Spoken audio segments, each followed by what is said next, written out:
Affidavits and Mananasizus, Imina 35 na legislatura in Guam is called to order.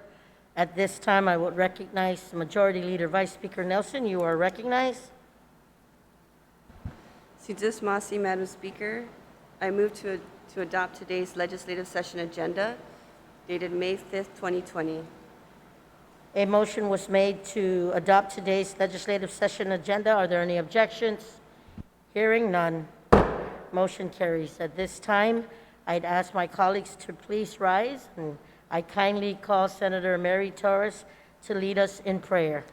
Please stand.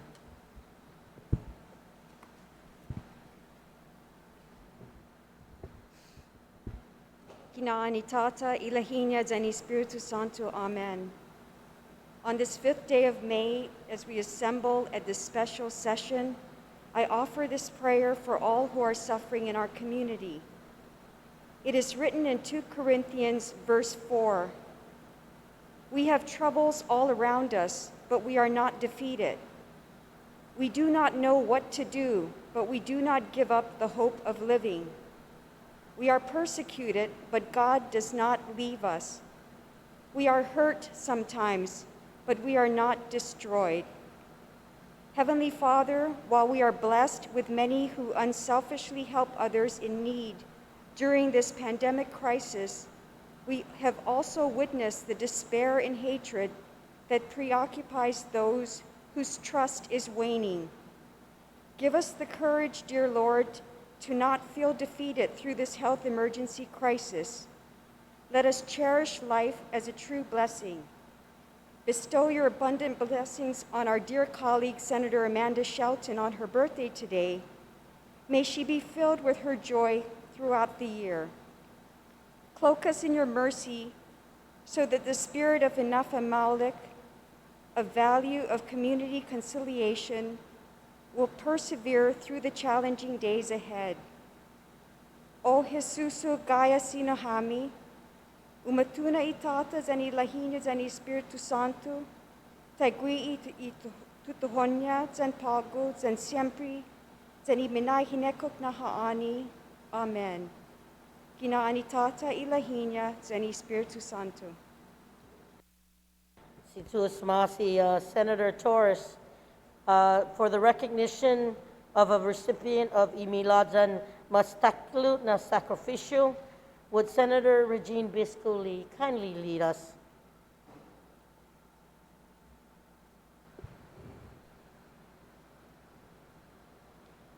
Masi, Madam Speaker, and buenas colleagues. On behalf of a grateful island and country, we honor Mess Attendant First Class World War II Enrique C. Mendiola and the family of Mess Attendant First Class Enrique C. Mendiola for making the ultimate sacrifice in service and defense of our island and country. Senator Lee, and for the reciting of the Inafresi, would Senator Lee please lead us? Inafresi, gininimas takulu ginasoku, imas takulum gi kurasonhu, zanimas figu naninasinyahu, hu ufresin maisadzu, harabai protehi, zanu defendi, ihinengi, ikutura, ilingwahi, I airi, I hanum, zani tanun samoro. Niren shakuriretsu ginines tata, esti hua fitma gihilu Biblia, zani banderahu, ibanderan guahan. And for the singing of the Guam hymn in Chamorro and the singing of the national anthem, would the gentlemen members kindly lead us in singing both?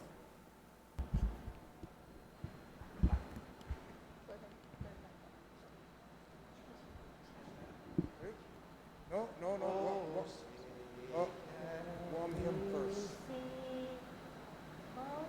One more time, sorry, my bad. Guam hymn, Madam Speaker.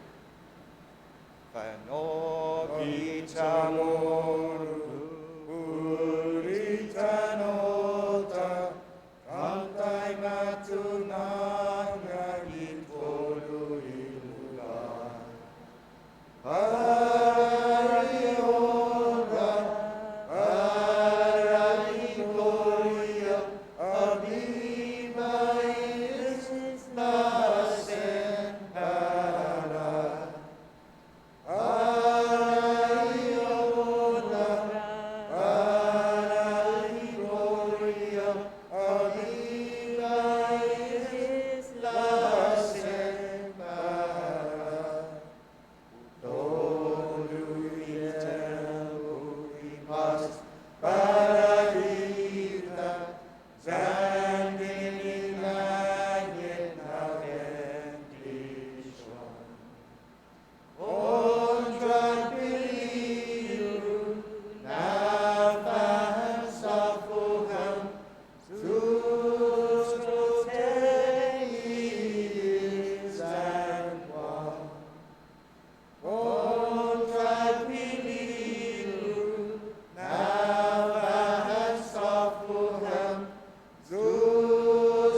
Dunkaluna si Zeus Masi, please be seated. Again, before I ask the Madam Clerk to call roll call, I just would like to extend Biba Complianos to our Legislative Secretary on your 30th birthday. God bless you always. Give her a round of applause, please. Biba. Madam Clerk, put for board Haji Mangagi Gwini. Put for board roll call, please. Senator Castro, Senator Lee, Senator Marsh Taitague, Senator Moylan, Senator Munya, Speaker Munya Barnes, Manana si Zeus Kagya. Vice Speaker Nelson, Senator Perez, Senator Rigel, Here. Senator Agustin, Gagizo. Senator Shelton, Senator Taitague, Senator Terlaje, Senator Therese Terlaje, Senator Torres. Madam Speaker, there is a quorum. Si Zeus Masi, Madam Clerk, at this time, Majority Leader Vice Speaker Nelson, you are recognized on the Legislative Journal.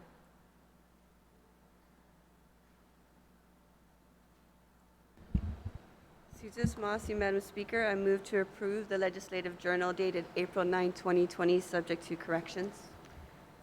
On the motion to approve the Legislative Journal dated April 9, 2020, are there any objections? Hearing or seeing none, motion carries. Majority Leader Vice Speaker Nelson, you are still recognized. Madam Speaker, there are communications and petitions, and I move that they be appended to today's session journal. Si Zeus Masi, Majority Leader, on the motion that communications and petitions be appended to today's session journal, are there any objections? Seeing or hearing none, motion carries. Majority Leader Vice Speaker Nelson, you are recognized. Madam Speaker, there are messages from Imagahagan Guahan, excuse me, and I move that they be appended to today's session journal. Si Zeus Masi, on the motion that messages from Imagahaga and Guahan be appended to today's session journal, are there any objections? If there are no objections, motion carries. Vice Speaker, Majority Leader Nelson, you are still recognized. Madam Speaker, there are reports of standing committees, and I move that they be appended to today's session journal. On the motion that reports of standing committees be appended to today's session journal, are there any objections? Hearing or seeing none, no objections, motion carries. Majority Leader Vice Speaker Nelson, you are still recognized. Madam Speaker, there are no report of select committees.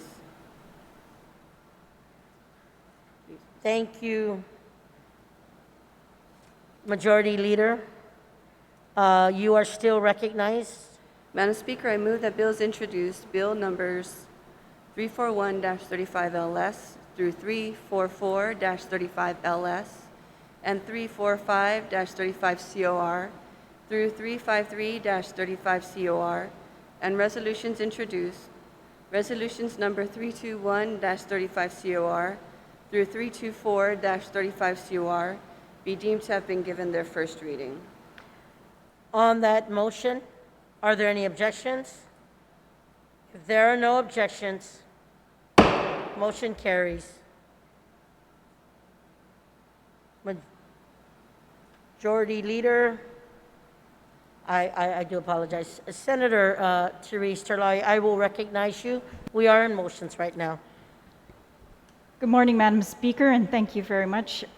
Madam Speaker, notwithstanding the objections of Imagahagan Guahan, I move to act on vetoed Bill number 333-35COR as substituted and amended on the floor, an act relative to the rapid and transparent implementation of federal and local assistance programs related to COVID-19.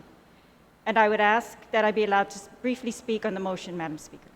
If there are no objections, motion carries. Senator Terlaje, you are recognized on that motion. Thank you. Even prior to this public health emergency, many people in our community were struggling economically, living month to month.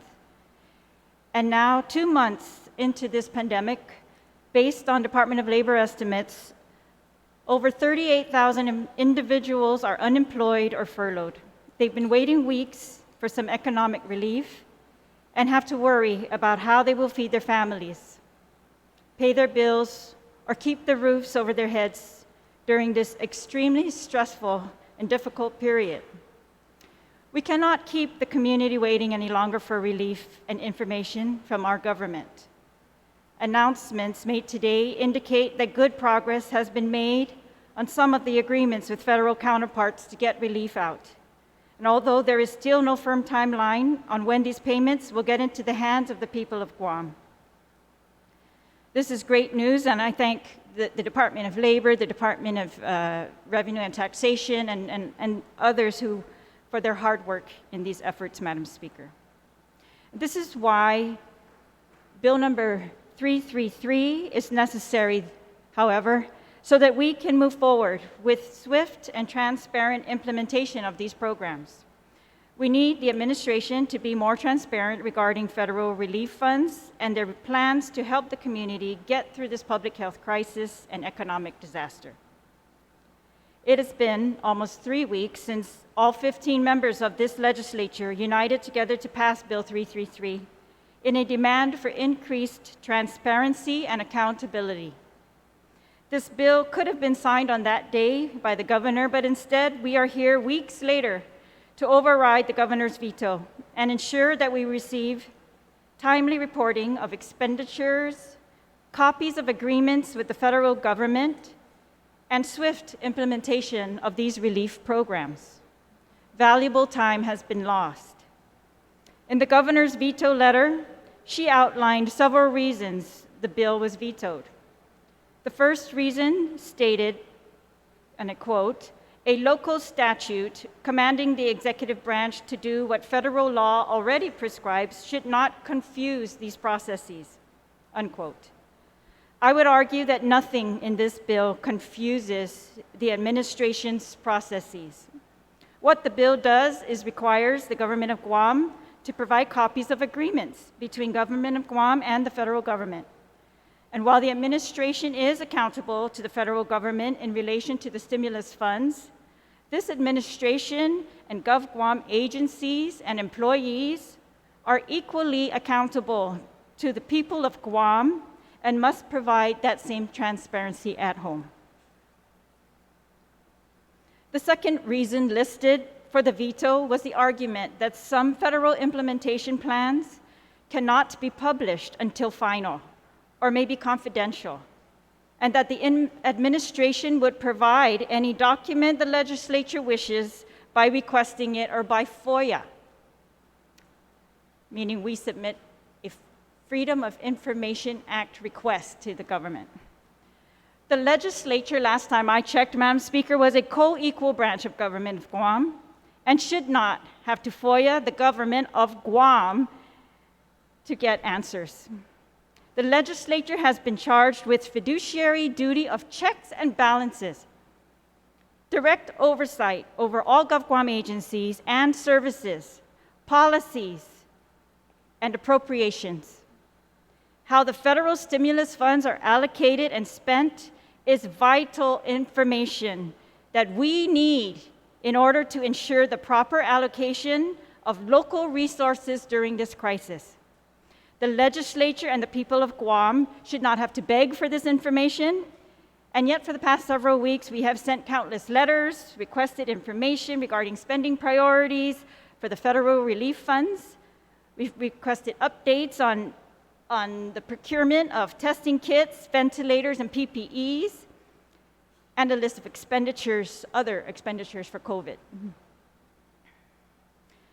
Another reason for the veto was that, quote, "placing additional requirements on the use of these direct appropriation from U.S. Congress funds is an overreach of legislative authority."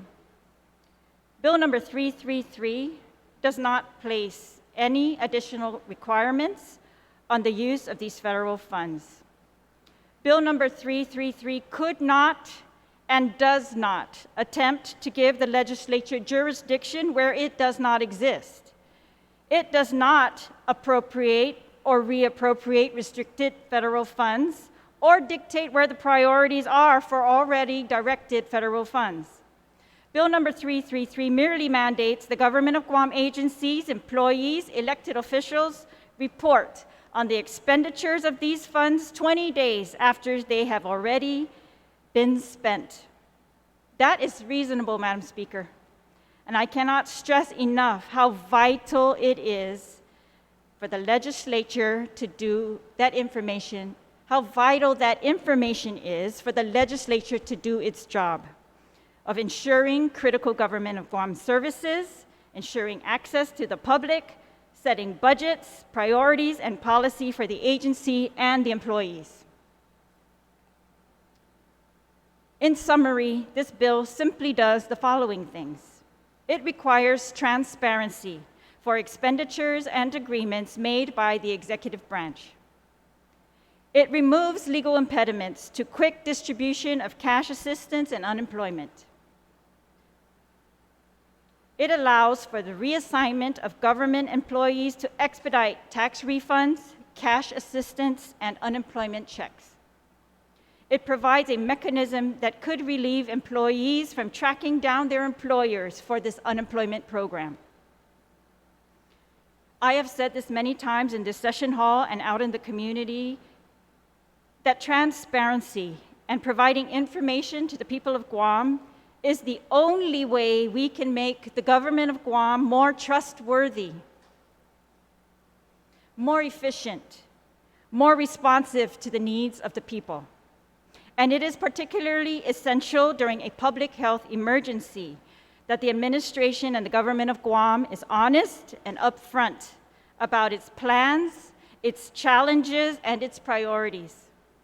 The people of Guam are smart, and if given all the data and information, we can all work together to find the best solutions during this unprecedented crisis. Our community has been through a lot. It deserves to know the truth, the whole truth, and nothing but the truth.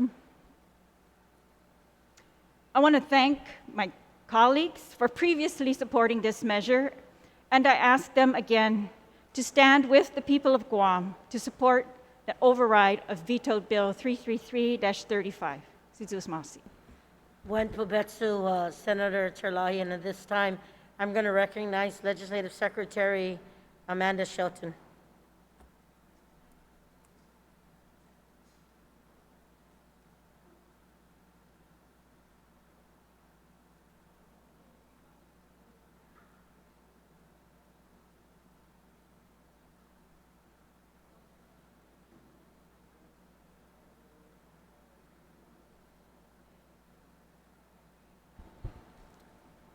Seduce Masi, Madam Speaker. Hafaday and hafaday to our colleagues, and thank you very much for the opportunity to speak today.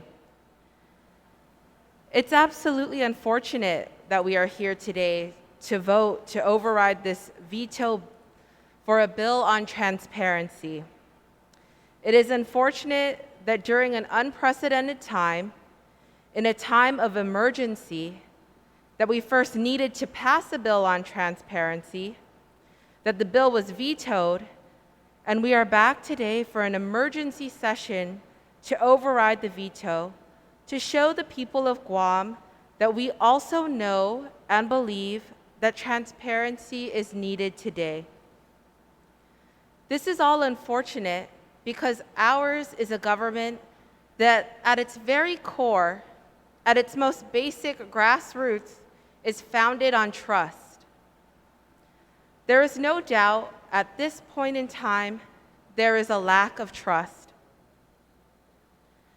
Madam Speaker, this lack of trust does not just cast a veil over our executive branch, but extends to us in the legislature as well.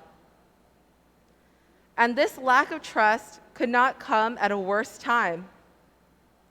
We are still in the midst of a global pandemic that has upended our way of life.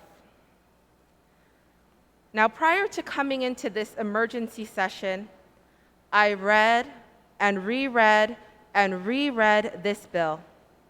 I dissected the governor's veto message and each reason she gave. I juxtaposed the veto message to the actual bill. And the truth is, there are inequities that exist in this bill. Madam Speaker, please don't misunderstand me. The intent of the bill is good. Transparency is good and absolutely necessary. The truth is, Bill 333 fails to achieve its intent. Unfortunately, Bill 333 is not rooted in trust, so it continues to tear down the trust that we need to achieve this transparency. Voters elect and trust us to take on the issues of the day. I believe and I know there is a need for transparency, but the dictate of transparency does not exist in this legislation. The mechanism for transparency does not exist in this bill. We cannot add another layer of obscured transparency to prevent us from moving forward. The people of Guam trust us to take on these issues with thoughtful, reasoned consideration of all sides of the issue. They trust us to enact and implement appropriate and effective solutions. Is tying the hands of the government at this point the answer for us to achieve true transparency? Again, Madam Speaker, please do not misunderstand me. The intent of Bill 33 is good. We as a legislative body must be true to ourselves and true to the people of Guam. If we are asking for the people's trust and have an expectation that they will trust us, then we need to trust the work that we do as well. By not overriding this veto, we have the opportunity to press a reset button for our government and our people. Let's press that button and begin to trust one another. We all know the value and transparency, but we cannot legislate it. We cannot legislate trust. It is something that we must practice in our daily lives. It requires faith in ourselves, faith in one another, and faith in our future. We must have faith that we will achieve this transparency. We as a body can take the reins of leadership by not overriding the veto. We can trust the administration also recognizes the need for transparency, and we must have faith that this will be achieved. Madam Speaker, I know that on Saturday, thousands of our people across the island felt what I was feeling, a renewed sense of faith and hope, seeing the love of God through the visit of Santa Maria Camalin throughout our villages. God, through the intercession of Our Lady, renewed our hope and faith. So let's build on this faith. Madam Speaker, overriding this veto is not an act of faith. It further strains how our branches will deal with each other. This is not anaphemalic. This is the antithesis of anaphemalic. It is the opposite of what we are called to do as island leaders.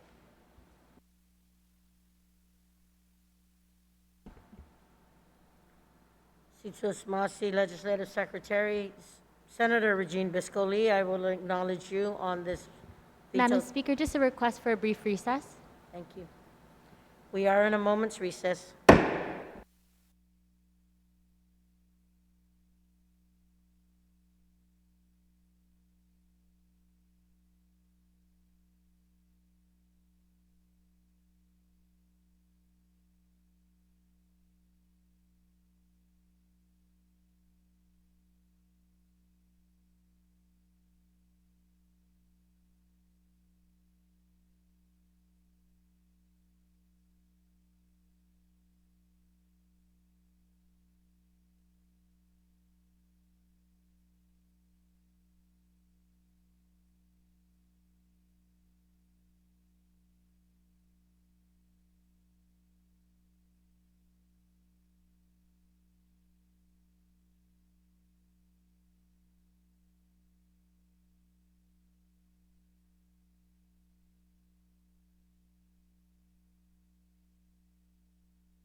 Imina 35 na legislatura in Guam, back from recess. Minority Leader, on the vetoed message, on the vetoed bill. Sejus Masi, Madam Speaker, and sorry for not standing. I don't have a podium here to speak out from, so I hope this will do where I'm sitting. Madam Speaker, the legislature has a responsibility. We can trust people to do their job, but we have a responsibility to ensure that they do it. Bill 33 has many parts in it that make sense and provide the transparency that not only us require, but the people of Guam require. This pause in our time due to this pandemic, this reset button has given an opportunity for the people of Guam to take a moment and listen to what this legislature and what this government is doing. They actually have the time now to pay attention. Everybody's so busy in their day-to-day lives, and this is good. I've received more testimonies, more people engaged in this government than I've ever seen before. And they see something that's clear as day and very simple, that the government is not being transparent, at least on the administrative side. So the legislature is doing not only what we know is right and what we're supposed to be doing, but listening to the people of Guam, their call. Every single email, text I've received and call is to support the override. Madam Speaker, in Bill 333, it has a monthly report, a report that I think actually should be every 2 weeks, but considering they do get very busy up there, I introduced legislation just in case, Madam Speaker, that simply asks for this report of transparency. In the event that Bill 333 is not overridden, and it's very simple. The bill requires for a report after every 5 working days of what monies that's been spent on a local level and a federal level. And that's why I really like Bill 333, because it not only talks about the expenditures on the federal level, but on the local level as well. That's very important. Why?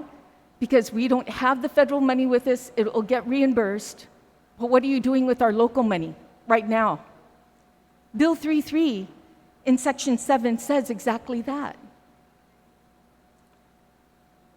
It also requires something very important that's been mentioned. Maybe it might be used or maybe it doesn't, but we sure don't have to come back to the legislature to put out another bill to authorize it, because in Bill 33, it states that in the event there's federal funds that need to be appropriated by the legislature, this bill does it. It's covered. Now, whether the governor uses it or not, it's there. Whether she's required to, it's there for her to utilize, especially if the federal government requires it. Very simple. Madam Speaker, most especially, we can see what is submitted to the federal government. Example, all the documents, information that is required to be sent to the federal government to get these appropriations or the federal stimulus, the unemployment funds. We can actually see now when they really sent it in time. Did they send it like they said they did? Did they provide all the information like they said they did? Well, we can see that. We can all see it, not just on the legislative side, but it's the people that can see it too as well. So, Madam Speaker, I stand in full support to override the governor's veto on Bill 333, because it's our responsibility to also be transparent and to encourage that transparency. And we all want to believe in faith. I believe everyone does. But it's about doing our job. Thank you, Madam Speaker. You're welcome, Minority Leader. Anyone else wishing to speak on the vetoed bill? Senator Jim Moylan, you are recognized. Thank you, Madam Speaker. Originally, Madam Speaker, I was also a co-sponsor on this bill. And from that date until when we had our public hearing on this bill, I was in favor of that bill as well. I, as long as 14 other of my colleagues, were all in support of that bill. It was a landslide, 15-0. What has changed since the veto by the governor? The only thing I can see is that this bill should have been passed, because transparency has not been clear at all since the time we passed this as a body in our last session. In fact, the water even got more murkier with transparency, and the pool is even greener than ever before. I can't even see through it. I can't see my fingers anymore. What has changed is that I've been hearing about the media reports of so many different things that the people are frustrated and wondering, how can this all happen? It's questionable contracts, it's questionable transactions, from the 19th floor to the first floor and to the lobby, all the way down to the parking lot. It is our obligation to effectuate the checks and balances as a legislature body. It is not to point fingers. It is to be the eyes on the checkbook for the people of Guam and their taxpayers' money. And if things are run right, then we can stamp our approval on that. If things are run improperly, then we need to fix it. But we won't know unless we're transparent. And have we been seeing transparency? No. It's like a rainy day on Guam when I can't even see Two Lovers Point or 10 feet in front of me. I certainly will vote yes to veto this. I will press the button that says override the veto.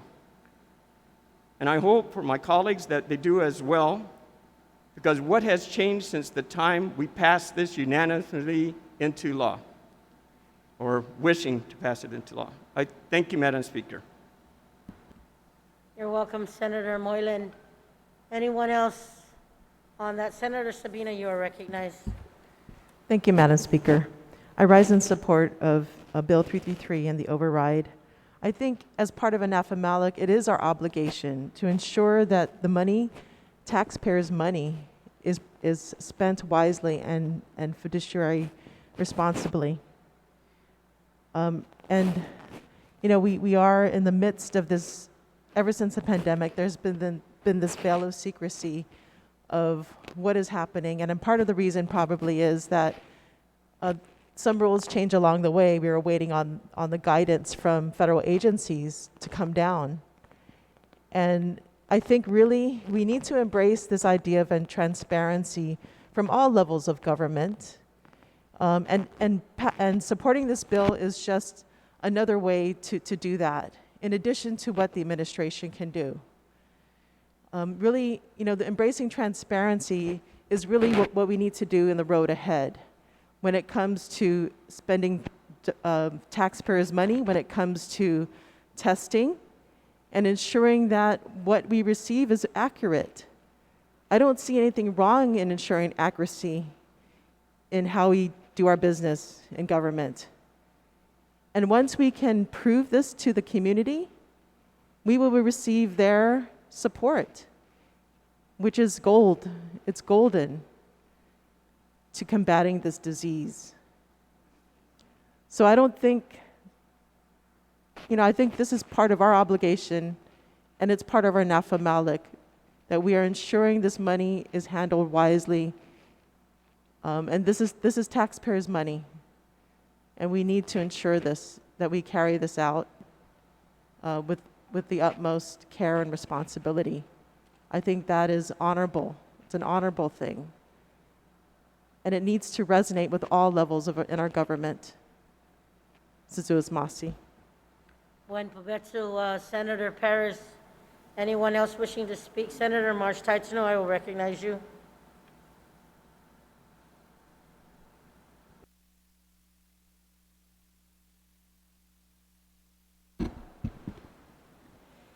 Sizuas Maasi, Madam Speaker. I appreciate all of the comments that we've heard thus far. It's important to hear a wide range of understandings and perspectives, to listen to them and to truly consider them. That is what we are here to do, to weigh them, to be thoughtful. Inathamalig and transparency are not opposites. If one has one, it does not mean that one cannot have the other. We are separate and equal branches, and as other speakers have pointed out, we each have roles to carry out on behalf of the people. Inathamalig doesn't take just one side. Inathamalig takes both sides if it's a relationship, or everyone carrying out their roles. This is a crisis, as we all know. We need unity. We need to work together. We also need transparency. Inathamalig is working for the greater good, for everyone. It involves carrying out our roles of check and balance amongst other issues. And it involves working together to ensure that we each have as full an understanding of each other as possible for the government and for the people. Sizuas Masi, Madam Speaker. Buen provecho, Senator March Taitzno. Anyone else wishing to speak? Senator Will Castro, I will recognize you. Thank you, Madam Speaker. Just for the record, I stand in support of the override. Appreciate the comments my colleagues submitted. I just have a couple rhetorical questions. September 14, 2018, the 34th Guam Legislature passed provisions into law that the then governor signed, which had very similar requirements to report.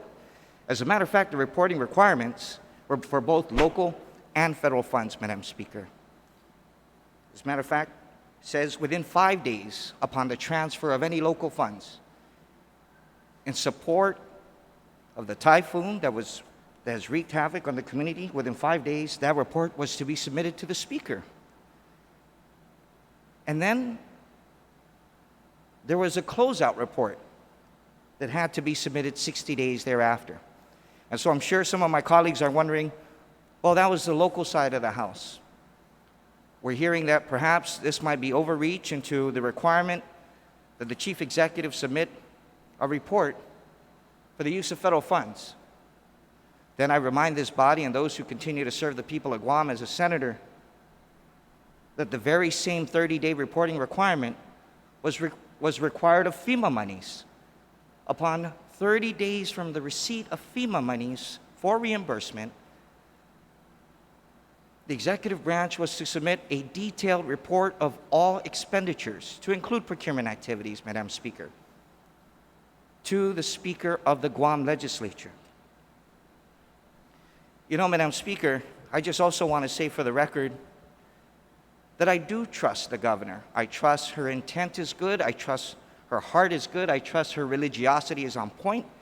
But for many of us, and to include myself, Madam Speaker, and people who live with me in my household, this is not about trust. This is about survival. This is about ascertaining the facts. So I challenge my colleagues who continue to serve that if it was good to impose such strict requirements to report to the legislature for the previous administration, what makes it so different? I think it's the people's right, and it's our fundamental responsibility as a third and equal branch of government to require such information to be fully disclosed and in a time that we deem appropriate for the people of Guam. So I'm saying if it was good yesterday for the prior governor, it certainly should be good today for the current governor. And again, my hat's off to Governor Lourdes Leon Guerrero and the Lieutenant Governor and their team for working really hard to keep us safe and to help rebuild this island. And I read the veto message also, Madam Speaker, and it said that we'd be happy to furnish any and all reports. Just ask for it. It also says that this is probably burdensome because there's already a reporting requirement. And so I actually look at it the other way. If there was already a reporting requirement, Madam Speaker, why don't we just do it in advance and send a copy to you to fulfill the local mandate? I don't think it's the intent of the prime authors that you submit entirely separate reports in a different format. I think the same is true whether it's local or federal funds, whether it's a report to this body or to the appropriate administering agency of the United States government, that the particulars of that report, I believe, at least I believe this to be true in my experiences as a federal programs employee at one time, that the elements are the same. And so with that said, Madam Speaker, I stand firmly on the side of overriding the governor's veto. Thank you. You're very welcome, Senator Castro. Anyone else? Senator Jolson Agustin. Thank you, Madam Before the Speaker. close. Madam Speaker, when Bill 33 was put up to vote, we all voted for it. I still stand in support of Bill 333, and I will stand in support of overriding 333. Everyone and everybody that has served in the Guam Legislature know the role, when our role begins and when our role ends. There is a role that the administration and all three branches of government have a role to play. And transparency has always been in the forefront. Every election, everyone that runs for office promotes transparency. If we don't begin today, we have failed. And I am not going to fail to be transparent to the people of Guam. Thank you, Madam Speaker. Buen provecho, Senator San Agustin. Senator Therese Terlaje. Oh, Senator Torres, I apologize. You are recognized. Thank you, Madam Speaker. I just want to express one sentiment as I listened to all the remarks about the override of 333. You know, what is occurring right now is very typical of how people react when there's emergency situations. People are put out in a very significant way. Their livelihoods are threatened. Many of them, their livelihoods are no doubtedly destroyed right now as a result of this healthcare emergency. And a lot of times in that climate, there is a tendency for people to try to pinpoint who is responsible, who could have made it better, who is responsible for it getting worse than it needed to be. And so, you know, when I started this prayer this morning, I talked about how in times like this, you know, we recognize that there are so many that have gone out of their way and have done unselfish deeds to help others in need. But there is also a climate right now where there's a lot of distrust and people are feeling a lot of despair and hatred is starting to fester because people, their trust in leaders, in government, in officials, in each other is starting to wane. And so the tendency for people to want to ensure that they have all the information is so critical right now. And I just want to express, as many of my colleagues have, Madam Speaker, that the governor's veto message is on point in many regards. I don't disagree with her message. I believe that she can afford us all the information we want and that it's already been provided to the federal government as required and we should have access to it.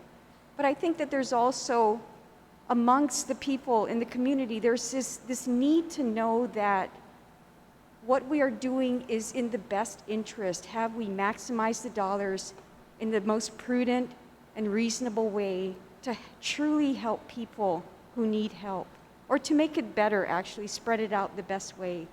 So that is not an unreasonable feeling right now when we're all feeling despair and we're all feeling a lot of concerned because we're uncertain. We're dealing with a pandemic that we don't understand what the timeline is, whether it's truly getting better, whether it's going to resurge in a few months and we're back to square one. So a lot of the anxiety is truly warranted. The blame game is not something that is surprising. It's just part of what happens in these crisis situations. But with that said, I think that although 333 may not accomplish anything per se, it will be things could happen with or without 333.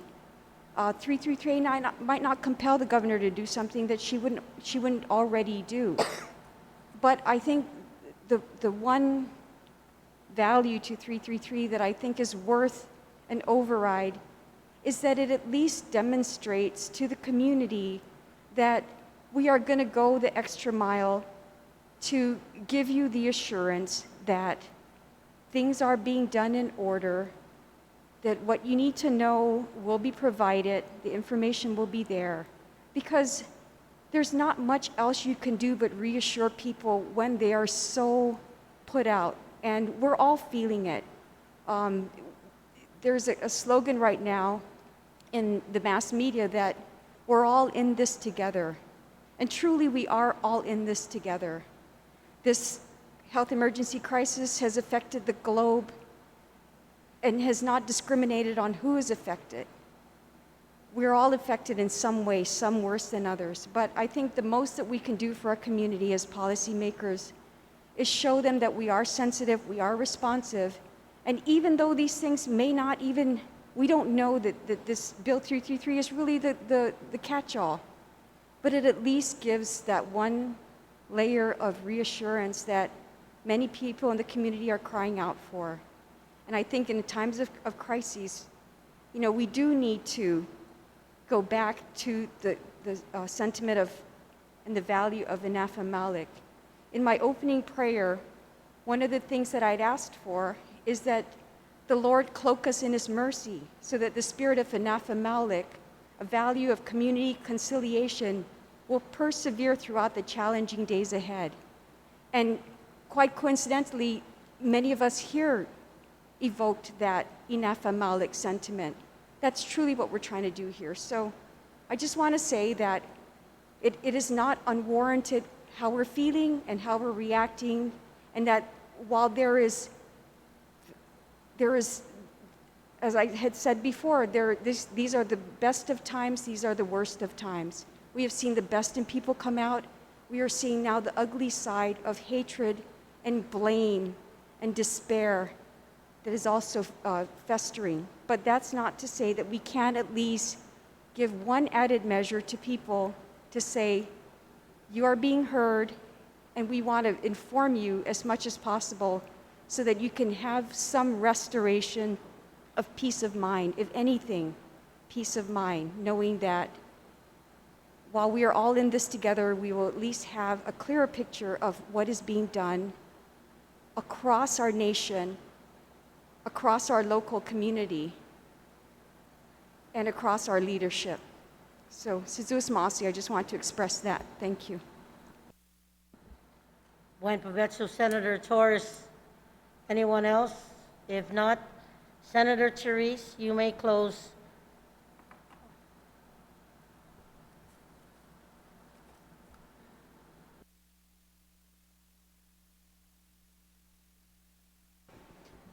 Thank you, Madam Speaker, and I want to thank my colleagues for their remarks on this bill, on the veto, on the override. I just, I want to say that first, I'm asked to send a FOIA, and then I'm asked to have faith. And I have faith in many things, Madam Speaker, but I don't think you need a legislature for any of those things. The administration has free reign of $118 million in federal funds. We are not affecting that. Not one provision of this bill ties their hands. Again, we've heard many accounts of the hardship from Guam today. And some people, they've been out of work since March 16th. They've been home alone or with families and children, and as of today, they are going on their second month of no income, growing ever more stressed about food, diapers, medicine, cleaning supplies, masks, gas, power, water, rent. They've every right to look to the government for help, and no one has the right to delay or hide those answers. And as of today, our hospital workers, our clinic staff, our emergency medical technicians have suffered 2 months of exposure and high risk. They had every right to look to the government for assurances and adequate test kits, PPEs, ventilators, and the nurses and doctors should never have to send a FOIA, Madam Speaker.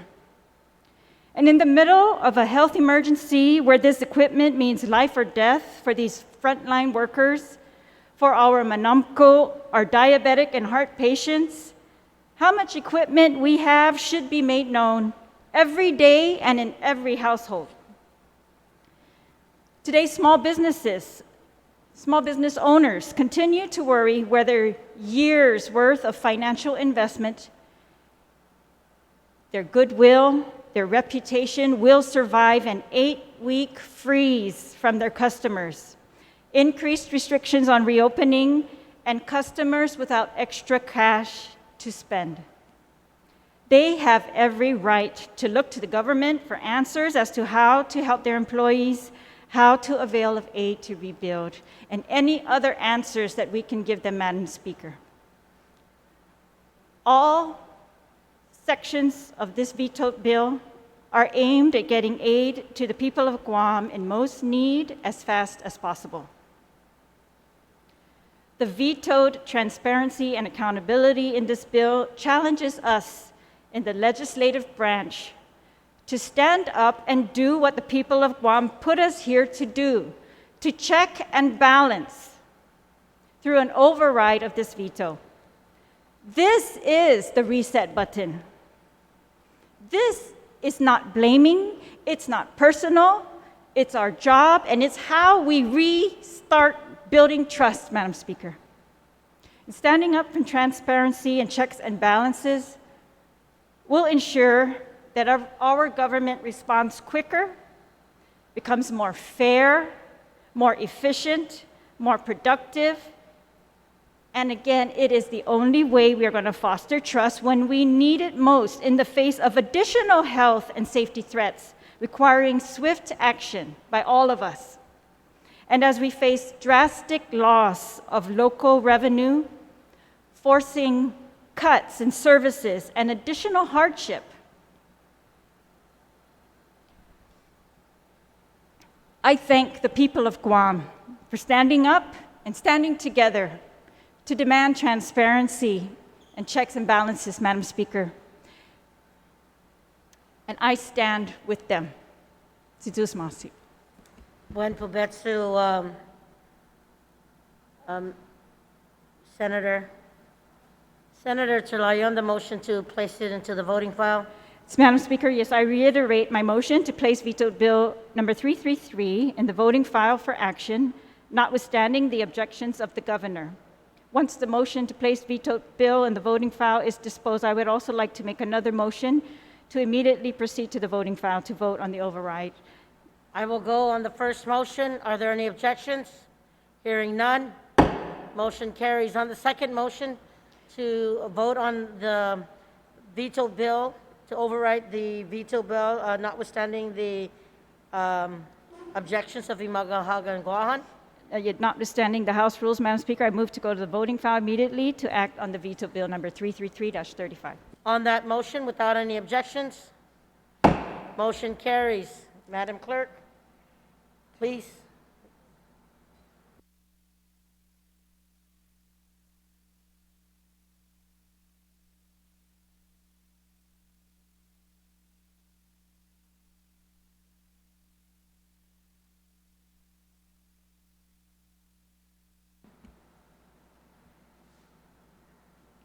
Colleagues, Notwithstanding the veto of Imagahagan Guahan, should the bill 333-35 be overwritten? Madam Clerk, roll call, please. Senator Castro. Senator Castro, aye. Senator Lee. Again. Senator Lee, aye. Senator Marsh-Titano. Senator Marsh-Titano, aye. Senator Moylan. Senator Moylan, aye. Senator Munya.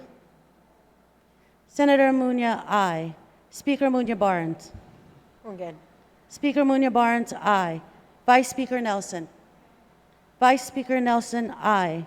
Senator Perez. Again. Senator Perez, aye. Senator Rangel. Aye. Senator Rangel, aye. Senator Agustin. Ungan, por favor. Senator Agustin, aye. Senator Shelton. Senator Shelton, nay. Senator Taitague. Ngan. Senator Taitague, aye. Senator Terlaje. Senator Terlaje, aye. Senator Therese Terlaje. Senator Therese Terlaje, aye. Senator Torres. Senator Torres, aye.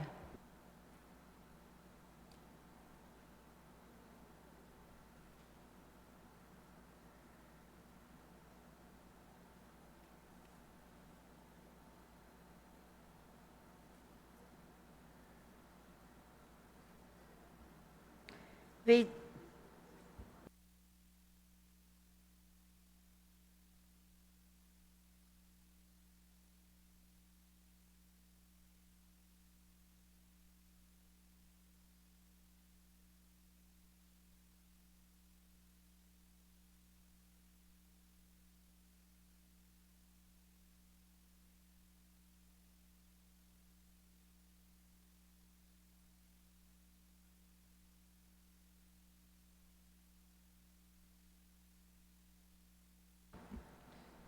Colleagues, vetoed Bill 333-35, COR received 14 ayes, 1 nay.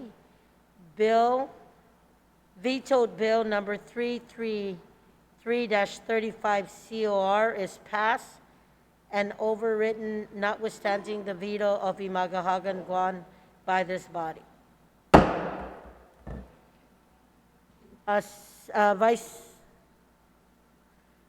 Senator San Agustin, I will recognize you at this time.